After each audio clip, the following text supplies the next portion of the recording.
Eating meat is pretty tasty, so it's no surprise that most people do it. You probably do. But are they making a mistake in leaving half the human race enslaved by patriarchy? And D'Alessio Parson is a sociology professor at Penn State University. She's sitting right next to me on the set right now.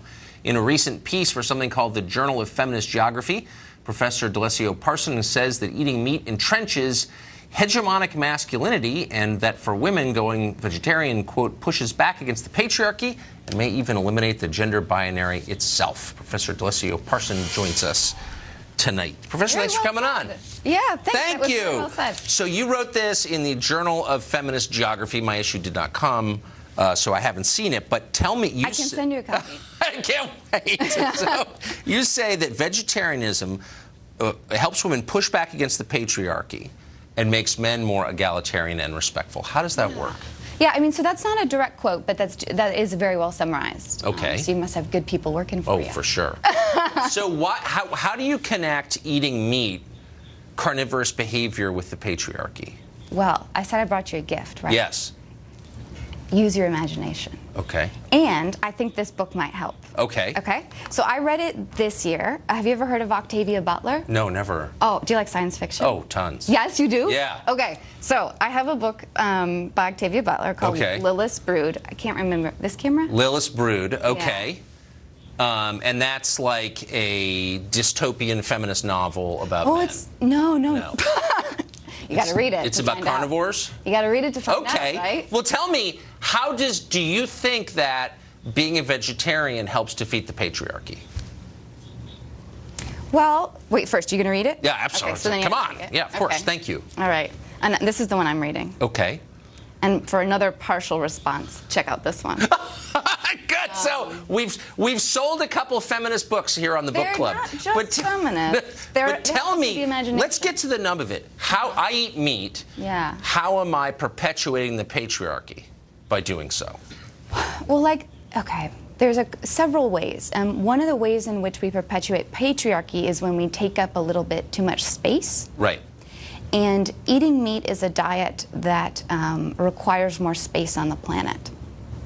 Well, right? Okay. It requires more resources to produce meat than it does to produce plant-based food. But what does that have to do? I understand that, and I know the environmental argument against eating meat, but you seem to suggest in your piece that there's something about meat specifically that makes men dangerously masculine, and that men who refrain from meat become easier to deal with, or as you put it, more egalitarian. I seem to say it in my piece. You said you didn't read it yet. Well, I have the summary right here. Well, you didn't read my words. Well, I think they've got quotation marks around it. Oh, okay. Do you believe that eating meat makes men more masculine?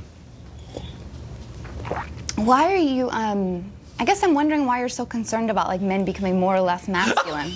I feel like this, are you really a professor? Because I feel like this may be performance art.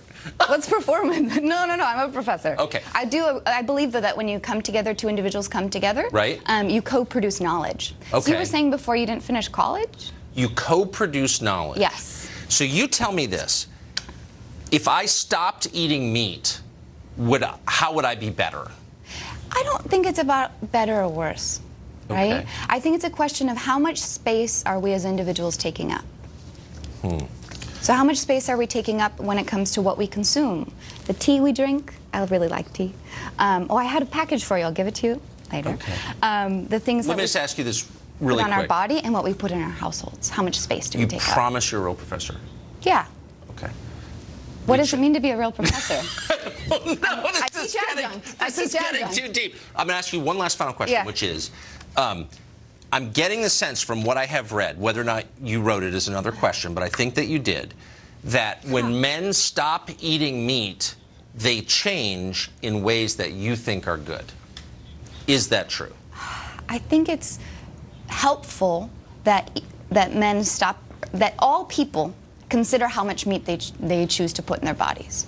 I'm not here to mandate anything, right? We all make our individual level choices. Our individual choice is incredibly important, right? Okay. Adam Smith. Yes, Adam Smith. We were just talking about it in the green room. I will say I come away with two strong impressions from this interview. One, I like you more. Really? But I know much less. What does that mean? I don't know. Will you have me back to discuss our books? We can talk about. Professor, thank you for joining us. All right.